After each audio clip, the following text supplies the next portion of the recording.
Thank you, everyone, for coming. We'll be talking about information silos today, specifically in the airline industry. So I'll start by introducing myself. My name is Ignacio Gavira. I work for Norwegian at a department called Operations Analysis and Performance. And we deal basically with operational performance, as in delays and cancellations, and why they happen, why we depart on time and arrive late if that happens, in order to avoid that in the future. And we also work together with people from sales and network planning, customer care.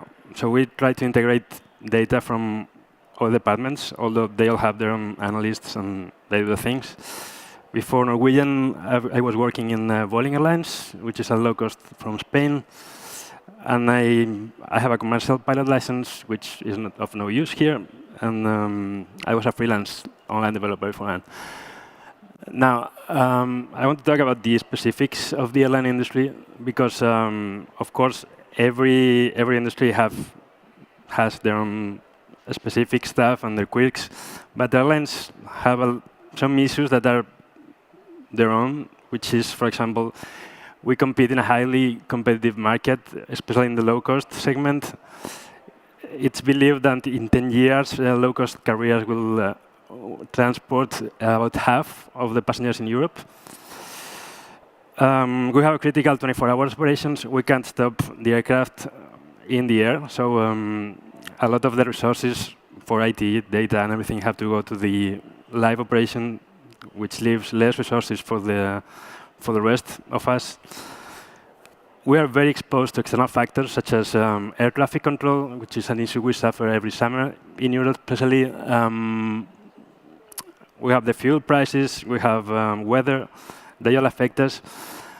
And that goes with the last point, which is the customers have extreme protection measures from the authorities. So, for example, if you buy one of our flights for 50 euros and you are 3 hours late, you may be entitled to 400 euros in compensation. And this is something that doesn't happen in any other industry, I think. If you buy a cell phone and it doesn't work, you get a refund, and that's it. You don't get another cell phone and a laptop and a TV. So there's something that puts us in a vulnerable position. And within airlines, I think Norwegian is even more special because, well, this is just basic data on the company. We transported 36 million passengers last year. We have over 160 aircraft, of which 18 are Maxis on the ground now. We have more than 500 direct routes. This has given us some awards like Best Low Cost in Europe for 6 years in a row, 4th in the world for long haul. And this comes from having a very special structure. We have 6 different Airpayter certificates, which means that we are really 6 airlines within the group. Towards the authorities, we have an airline, 2 in Norway, 1 in Ireland, 1 in the UK, 1 in Sweden, 1 in Argentina right now. So this is potential for silos. We have dozens of IT systems. The ones we are using for commercial planning do not talk directly to the crew planning system or the sales system or the customer care system. So that's another issue. And we have 11,000 employees, which are all around the world, in Argentina, in Dublin, in Gatwick, in Barcelona, in Oslo, of course. This would be your typical airline structure. You have one AOC, which is one airline. And behind that same umbrella, you would have the regular business areas like commercial operations, corporate, HR, what all companies would have in most business areas. And now this is Norwegian. We have the group on top, where the upper management is. The executive management belong to the Norwegian group. And then we have the 6 airlines, which are 6 independent companies. We have a leasing company which buys the aircraft and then provides the aircraft to the rest of the companies. We have a company called Norwegian Air Resources, which provides the people to work within the rest of the areas. We have a cargo company, a maintenance company, a handling company, a branding company. So we have a very distributed operation, which makes things either harder, and this takes us to silos. So you know what silos are? It's when a group of employees within the company fail to communicate to each other or to upper management, a silo happens. It's basically the non-sharing of information. So for example, if we were to ask the question, how many routes can we serve next summer, next year? Each area could have their input. For example, we would have commercial saying, yeah, we can do 400 routes because the sales are good, they're looking good, let's do 400. Then operations might say, we don't have backup aircraft to operate this thing, let's do 300. Finance might say, yeah, we don't have the finance to support buying the fuel for next summer yet.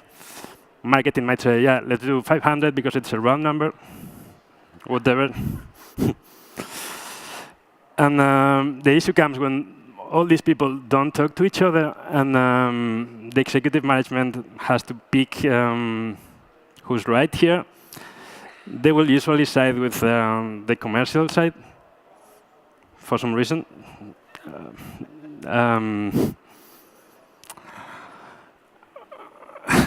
And these silos, the problem that comes with them is that due to the non-sharing information, problems happen. They can come from a lot of places, and it's not only IT system. We can have cultural silos. There's something that maybe doesn't happen in the Nordics, because I've seen it, but in Spain, where I'm from, it can happen that an employee is not willing to raise his concerns or her concerns to the line manager. We can have IT system silos. We have it in the airlines. We have growth usually means having 20 different systems for different things that don't talk to each other, are not even on the same server, so you can't really use this information together. You can have physical silos if you have offices all around the world, and even the same business areas don't work together physically, so you don't have a direct communication. You can have organizational ones where the same data is looked at from different point of views and interpreted differently, as we saw on the earlier slide. You can have legal silos. With the Brexit, for example, we don't know what will happen with the personal data. We don't know how the safety reports that belong to one of the airlines can be shared with the other ones without getting into trouble. So what happens when this information doesn't flow with the organization? I'm going to tell you two stories about not sharing information. One's from Southwest in 2013, and one from Vueling, my previous company, in the summer of 16.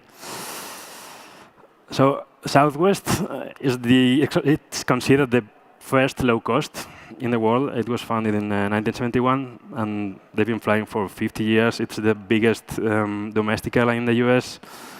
And they have, which is impressive, the lowest rate of complaints per passenger in the United States. And what happened is, in 2013, they realized that the demand for tickets was strong, but they weren't receiving the aircraft they had bought at the proper rate.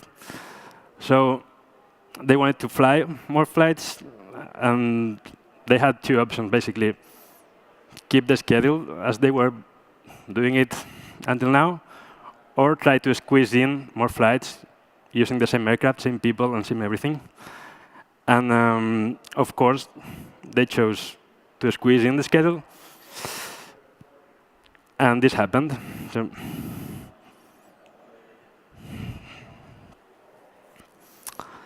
So yeah, they tanked their operational performance. And this is the change of schedule happened in July, August 13. They were about average with the industry average, with the industry on-time performance average for the most part. And when they changed schedule, they took a dive of 5 to 10 points for a year, which they couldn't recover. until they changed the schedule back, which they couldn't because I explained it later. For Vueling, I don't know if it's really known here, but it's the first Spanish low-cost carrier. It was launched in 2004 in Barcelona with 2 aircraft, then merged with another low-cost called Clicker in 2009. Then there was a bankruptcy from another company called Spanair, which also operated from Barcelona. And at the same time, it was bought by IAG, which is the group owning British Airways and Iberia, Aer Lingus, and some others. So all these together meant a huge growth in very few years. So after a good summer in 15, they decided they would push for 400 routes in the summer of 16, saying that demand was good and everything looked good. And exactly the same thing happened.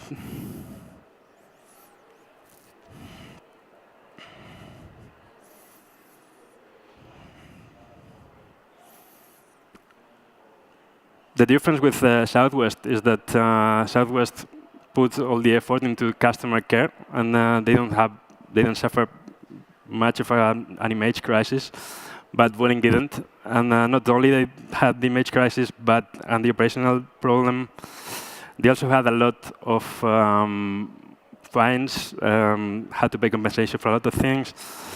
It was a financial issue also. In the summer of, this is the summer of, this is the whole year of 16. In June and July, they were the worst performing low cost in the world, which is impressive coming from the top of the chart. So yeah, this is what happens. There are similarities between the two cases, and if we want to talk about what failed in both of them, it's 4 basic things. In both cases, they ignored key data. Southwest, for example, based the assumption that they could be operating the new schedule with less time on the ground and shorter block times. And they based this on the fact that they had smaller aircraft when they made the calculations. At the same time, they were changing this to bigger aircraft with 40 more seats. They based all the assumptions in a good weather year. In 13, weather wasn't that good. So when you get it all together, you get what happened to them. That operational performance tanked. This is a big issue. It looks like there's a lack of common targets. In both cases, these what we saw in the slide before, commercial probably said, yeah, let's operate 400 routes. And I'm sure, in the case of Vueling, that the operational side knew that couldn't be done properly. But for some reason, they didn't raise their concern, or something else happened. But the thing is, there was not a common KPI for the company. So they only looked at the KPI for time in the air. It's aircraft utilization. So they wanted the aircraft to be on the air as much as possible because that's where the money comes in. But if you can't operate that on time, you are losing money on the other side. So the lack of a common target means losing money in the end because you wanted to favor one of the KPIs of the company instead of having a common one for everyone. Of course, having a tighter schedule means it's more difficult to recover a delay that happened in the morning, and you will have a knock-on effect for the whole day. Both companies had legacy IT systems. In the case of Southwest, when they realized they couldn't be operating this new schedule, and they couldn't change it back because their system didn't allow for batch changes, and they would have had to change it one by one, which was impossible at that stage in the summer. So they chose to just help the people personally. And the same thing with Vueling. The crew and planning systems were manually, basically. So when irregularities happened, they couldn't recover that properly in a robust way. And I talked about this before, the failure to communicate. In the case of Boeing, they did know operationally that this couldn't be done, but they didn't raise their concern to the CEO, and it happened. So that's either because the data wasn't there to back up their assumption, and they didn't want to do this on gut feeling, but they didn't communicate. This was all operational, but there's some other opportunities that are caused by silos within airlines. For example, they are losing the cross-sales of ancillaries and extra products on the flights.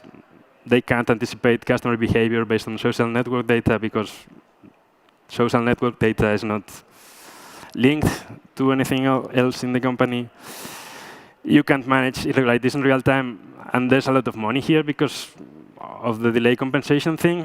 If you can't fix something before it happens, and you only get information afterwards, you already had to pay. You also don't know what the sales pattern can tell you about the operation on a daily basis. For example, if you have a low number of pre-sold checked baggage in a touristic destination, you know, or you can predict that a lot of hand luggage will be piled up at the gate, and it will mean a delay. And you can have this beforehand. But if you don't have the information connected, you will lose this. And finally, can something be done to break the silos? Something can be done, but it has to be at a company level, organizational level, not from within specific departments. And I'd say you have to start small and look for a problem company-wide that can be solved using data. And you would get a tangible benefit, like, yeah, we can, for example, the thing with the bags. And then move forward, trying to integrate all the data from the different systems and departments, which is the other thing. The company has to move towards being data-driven, and for that, you have to integrate the data from different systems and different business areas and different people and different managers. And as of today, a lot of companies have the data in hands of IT only. And if a business area wants to access that, they have to go on their own and ask, yeah, can we get this report? Can we get that? And that's an issue because maybe a lot of other business areas are requesting the same information from with some slight variation, and no one is getting the bigger picture. So probably it's a good thing to have all the information in the same place and have a cross-sectional team owning the company data and reporting to the executive management directly instead of leaving everything in the hands of IT. And finally, it's good to have a good open internal communication and make it easy for employees to raise their concerns about everything with the operation or how the company works, share data, give ideas on how to improve the operation, everything, how the company works. For companies like us, for example, that we have people in Argentina, in Oslo, in London, in Dublin, working for the same business areas, it's essential to have some team communication tools that allow for being in touch with your peers in the most real time possible without being close together. And yeah, that's basically it. All business areas have to be in the loop, and using whatever technology available is for communicating internally. So I think we're running out of time, but if you have any questions, you can email me or ask. Right? I don't know. Thank you for coming.